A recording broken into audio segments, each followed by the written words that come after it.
El eco de los bombardeos parecía lejanamente contenido al inicio de la guerra, cuando el Kremlin confiaba en que el enfrentamiento quedaría encapsulado en territorio ucraniano. Sin embargo, el tablero se volteó con una brutalidad inesperada. Hoy, la pesadilla de Putin ya no son los tanques enemigos en su frontera, sino un arma con nombre de pan que viaja silenciosa y letalmente hacia el corazón mismo de Rusia. Lo que comenzó como una simple defensa territorial, terminó transformándose en una ofensiva quirúrgica que atraviesa cientos de kilómetros. Cada semana, Ucrania golpea dentro de la Federación Rusa, dejando claro que no existe un solo rincón seguro. La pregunta que todos se hacen en Moscú es la misma. ¿Cómo lograron los ucranianos convertir un simple símbolo en el proyectil más temido del continente? La respuesta se esconde en un ingenio que combina la tradición con la ironía. Bautizado con el nombre de Palianitsia, ese pan redondo que los rusos no logran pronunciar sin delatar su acento, la creación ucraniana fue revelada con un golpe certero el 24 de agosto, día de la independencia ucraniana. No fue una casualidad, fue un mensaje encriptado. Defenderemos nuestra tierra con armas nacidas de nuestras manos. Esa primera demostración no solo impactó a una base militar rusa en Voronezh, también encendió todas las alarmas en el Kremlin. Un alto oficial ucraniano declaró con solemnidad: "Cada Palianitsia lanzado es un recordatorio de que nuestra soberanía no es negociable". La primera versión del proyectil ya era un enigma para los servicios de inteligencia rusos. Sus características exactas eran ocultadas con celo, lo que aumentaba la incertidumbre. Durante un año completo, el arma sembró caos en las filas rusas, golpeando depósitos de munición, bases aéreas y centros logísticos. Si con esa versión Putin ya se mostraba iracundo, lo que vendría después rozaba lo inimaginable. En septiembre, la prensa ucraniana reveló un secreto cuidadosamente guardado. El Palianitsia había recibido una actualización monumental. La exhibición tuvo lugar en Kielce, Polonia, durante una feria internacional de defensa, donde los asistentes quedaron boquiabiertos ante su nuevo diseño. La empresa estatal Ukroboronprom lo presentó como un salto tecnológico destinado a romper las defensas rusas.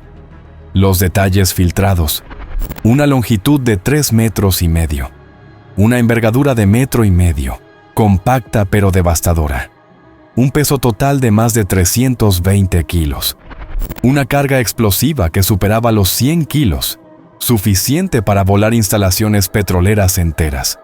Un periodista militar comentó, medio en broma, medio en serio: "Es pequeño para el radar, pero lo suficientemente grande como para arrasar un complejo industrial". La clave no era solo la potencia, sino la versatilidad. El proyectil podía recorrer más de 650 kilómetros, una distancia capaz de alcanzar no solo las regiones fronterizas, sino ciudades estratégicas del interior ruso. Y lo hacía a velocidades cercanas a los 900 kilómetros por hora, rozando la barrera del sonido. Los sistemas de defensa rusos, como el temido S-400, estaban diseñados para interceptar cazas y misiles balísticos de gran tamaño. Pero enfrentarse a un artefacto que podía cambiar bruscamente de altitud, volar a apenas 15 metros del suelo y desaparecer del radar, era un desafío completamente distinto. Un analista de seguridad europeo lo explicó de forma contundente: "El verdadero peligro no es lo que ves, sino lo que no puedes atrapar. Y este dron misil fue concebido para escapar de los ojos electrónicos de Moscú".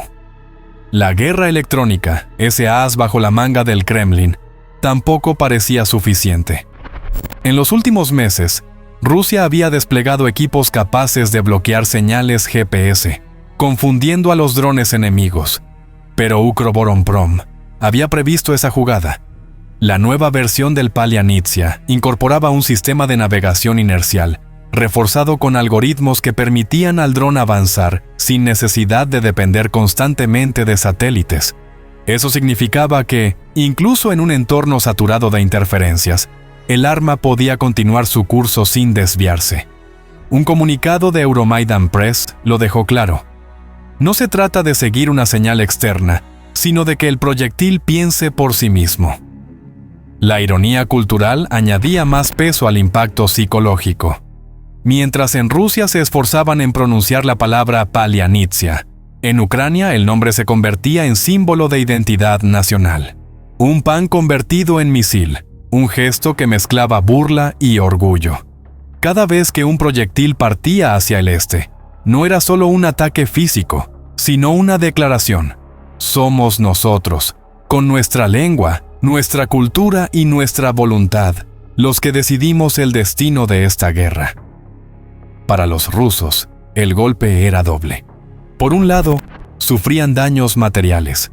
Por otro, el recordatorio constante de que un simple error de pronunciación se había transformado en su peor tormento. Los informes de inteligencia empezaron a circular en Moscú con un tono desesperado. La versión mejorada del Palianitsia no era un rumor, estaba en plena producción. Según medios europeos, Ucrania estaba fabricando un ejemplar cada 24 horas, gracias a inversiones extranjeras que superaban los $10 millones. Países como Lituania habían adoptado el modelo danés, un sistema mediante el cual financiaban el armamento sin enviar directamente su propio material militar. En otras palabras, Ucrania se había convertido en un taller bélico imparable. Un mensaje del ministro del Interior, Ihor Klimenko, resumía la situación con un tono grave. La verdadera garantía de nuestra seguridad no está en tratados ni promesas lejanas, sino en un ejército preparado y en una industria capaz de sostenerlo. El trasfondo político complicaba aún más las cosas. Washington, bajo presión diplomática, había impuesto un filtro a los ataques de largo alcance. Cada vez que Ucrania quería usar misiles de fabricación estadounidense, debía solicitar aprobación, un proceso lento y casi siempre infructuoso. En los pasillos de Kiev, esa restricción era vista como una trampa que le regalaba tiempo al enemigo. La paradoja era cruel. Mientras los aliados prometían apoyo, ponían frenos en el momento decisivo. Ante esa realidad, el Palianitsia se convertía en la carta más poderosa. No dependía de permisos externos. Era un arma soberana que permitía golpear sin pedir permiso. Una fuente anónima del Ministerio de Defensa ucraniano lo describió con crudeza. Si debemos esperar cada vez una firma extranjera, el objetivo ya no estará allí cuando llegue la autorización. El Palianitsia no pide permiso, simplemente vuela. El temor en Moscú crecía a diario. Los ataques ya no eran esporádicos ni simbólicos. Refinerías, aeródromos y depósitos de combustible eran alcanzados con precisión quirúrgica. Un informe de Político aseguraba que hasta un 20% de la capacidad de refinación rusa había quedado fuera de servicio, provocando escasez de gasolina incluso en regiones lejanas a la frontera. La ecuación era clara. A mayor destrucción de infraestructura energética, mayor descontento social. La chispa que podía encender protestas internas en Rusia ya estaba encendida. Putin, acostumbrado a mover las piezas en el tablero internacional, ahora se encontraba en jaque. No podía detener un proyectil que volaba bajo como un fantasma. No podía ridiculizar un arma que llevaba el nombre de un pan que ni siquiera podía pronunciar. Y lo más inquietante, no podía frenar una producción que crecía sin pausa dentro de Ucrania. Los generales rusos empezaban a reconocer en privado lo que nunca admitirían en público. El Palianitsia había cambiado las reglas de la guerra.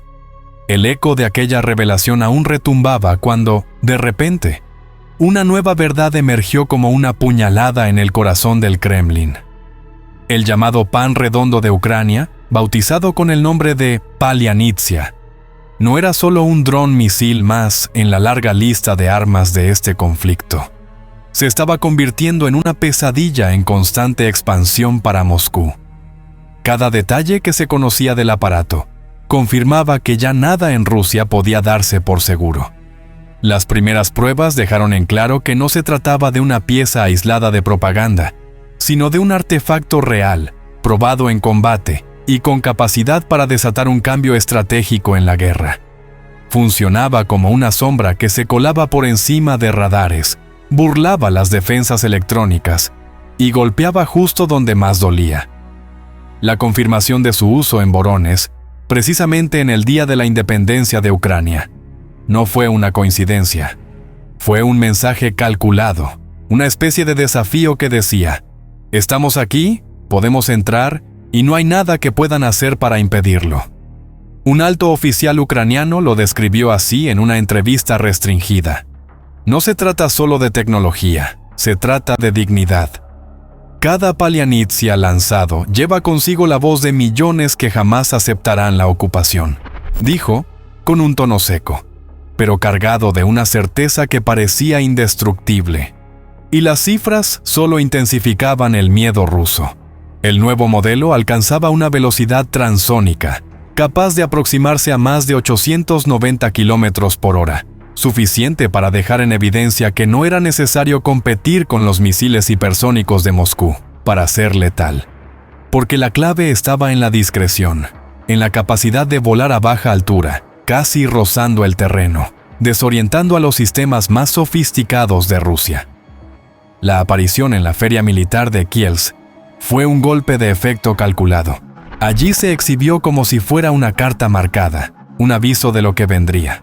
Los analistas que tuvieron acceso al dron coincidieron en que el salto tecnológico no era improvisado, sino el resultado de meses de desarrollo en secreto, con ingenieros ucranianos trabajando en fábricas subterráneas y laboratorios improvisados en ciudades constantemente amenazadas por ataques aéreos. La carga explosiva, de más de 100 kilos de pura destrucción, podía convertir instalaciones críticas en cenizas. Y lo hacía con un costo que, según los expertos, resultaba ínfimo en comparación con los recursos que Rusia tendría que gastar para detenerlo. El desequilibrio económico de la guerra se agudizaba. Un dron relativamente accesible contra un misil antiaéreo que podía costar decenas de millones. En un comunicado difundido a través de la televisión estatal ucraniana, un portavoz del Ministerio de Defensa lo resumió con palabras que sonaron como un desafío. Cada rublo que Putin gaste en defenderse de Palianitsia es un rublo que no podrá gastar en invadirnos. Y créanme, necesitará muchos.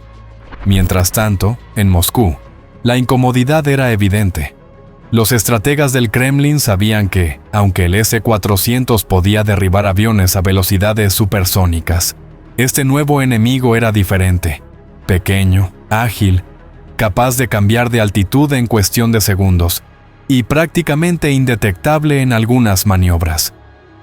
Lo que el Palianitsia representa para Rusia, una amenaza permanente sobre refinerías, bases y depósitos de municiones. La demostración de que la industria militar ucraniana es autosuficiente. Una humillación cultural. Un nombre que los rusos apenas pueden pronunciar. La certeza de que la guerra ya no se libra solo dentro de Ucrania. Ese último punto era, quizás, el más inquietante. Durante meses, Moscú había querido mantener la ilusión de que la guerra estaba contenida, que las ciudades rusas no eran parte del frente. Pero cada impacto del Palianitsia borraba esa frontera imaginaria, obligando a los ciudadanos rusos a admitir que la guerra estaba tocando a sus puertas. Los mensajes en redes sociales desde ciudades rusas cercanas a la frontera lo confirmaban. La población hablaba de explosiones nocturnas, de columnas de humo en instalaciones militares y de la creciente desconfianza en la propaganda oficial que intentaba ocultar lo ocurrido. Un informe filtrado de un centro de estudios militares en San Petersburgo reconocía en privado lo que públicamente se negaba: la nueva ola de drones ucranianos representa un desafío táctico y psicológico. No podemos garantizar seguridad absoluta en ninguna región. La capacidad de volar de manera autónoma, incluso bajo interferencia electrónica, era otro factor que multiplicaba el temor. Rusia había invertido millones en sistemas de guerra electrónica que, en teoría, podían cegar a cualquier dron ucraniano. Pero Palianitsia se reía de esas defensas. Usaba navegación inercial y solo recurría al GPS de manera puntual, lo que hacía casi imposible interceptar sus señales. Para Putin, la burla era doble. No solo un dron pequeño desafiaba a sus gigantescos sistemas de defensa, sino que además llevaba el nombre de un pan tradicional ucraniano, símbolo cultural y arma psicológica. Los soldados rusos, incapaces de pronunciar correctamente la palabra, se convertían en objeto de mofa en redes sociales cada vez que intentaban referirse al nuevo enemigo. Las claves que vuelven al Palianitsia, una pesadilla. Velocidad transónica difícil de anticipar. Capacidad de vuelo a baja altitud, ideal para burlar radares. Resistencia a las interferencias electrónicas. Carga explosiva capaz de arrasar instalaciones críticas. Pero el verdadero giro se produjo cuando comenzaron a circular rumores sobre la producción masiva. Ucrania, con ayuda de modelos de inversión europeos como el danés, estaba logrando fabricar un dron al día. Eso significaba más de 360 al año. Una cifra que, multiplicada por su eficacia, podía cambiar la dinámica de toda la guerra. Y lo más inquietante para Moscú, Ucrania no necesitaba pedir permiso a nadie para usarlos. A diferencia de los misiles occidentales, que dependían de autorizaciones de Washington o de Bruselas, el Palianitsia era un producto nacional. Ucrania decidía, disparaba y golpeaba, sin filtros, sin demoras, sin posibilidad de veto. En palabras de un asesor presidencial ucraniano, recogidas por la prensa local, con Palianitsia, la decisión está en nuestras manos. Ya no hay que esperar la aprobación de un tercero. Cada día de retraso podría costarnos vidas y ya no vamos a aceptar eso. La furia de Putin era evidente en sus discursos más recientes. Hablaba de terrorismo y de agresiones injustificadas, pero el trasfondo era otro. El Kremlin estaba admitiendo que no tenía cómo detener esta nueva amenaza de forma definitiva. Los informes desde el frente indicaban que los ataques profundos ya no eran excepcionales, sino constantes. Los informes desde el frente indicaban que los ataques profundos ya no eran excepcionales, sino constantes. Bases de almacenamiento, refinerías y hasta infraestructuras de transporte clave estaban en la lista de objetivos. Cada semana se registraban nuevas incursiones, y cada una era un recordatorio de que la guerra había cambiado de naturaleza.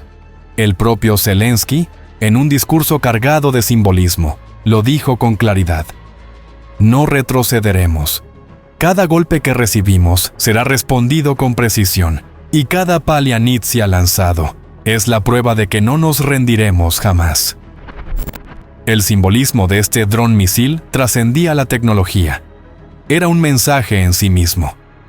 Ucrania estaba construyendo su futuro sin depender de nadie, consolidando una industria militar que no solo garantizaba la defensa inmediata, sino que proyectaba poder hacia los años venideros. Y para Rusia, eso era quizá lo más perturbador. Porque si Ucrania lograba sostener ese ritmo de producción, el sueño de Moscú de desgastar al enemigo hasta rendirlo se convertiría en una quimera. El miedo ya no estaba solo en los altos mandos del Kremlin, sino en las ciudades rusas que escuchaban de noche el zumbido de algo que podía ser un Palianitsia acercándose. Nadie sabía dónde iba a caer. Nadie podía garantizar que la próxima explosión no fuera en su propia ciudad. La pesadilla apenas comenzaba. Gracias por disfrutar del vídeo. Les deseamos una gran semana desde Europa de Acero. Nos encontramos en un próximo vídeo. Hasta entonces.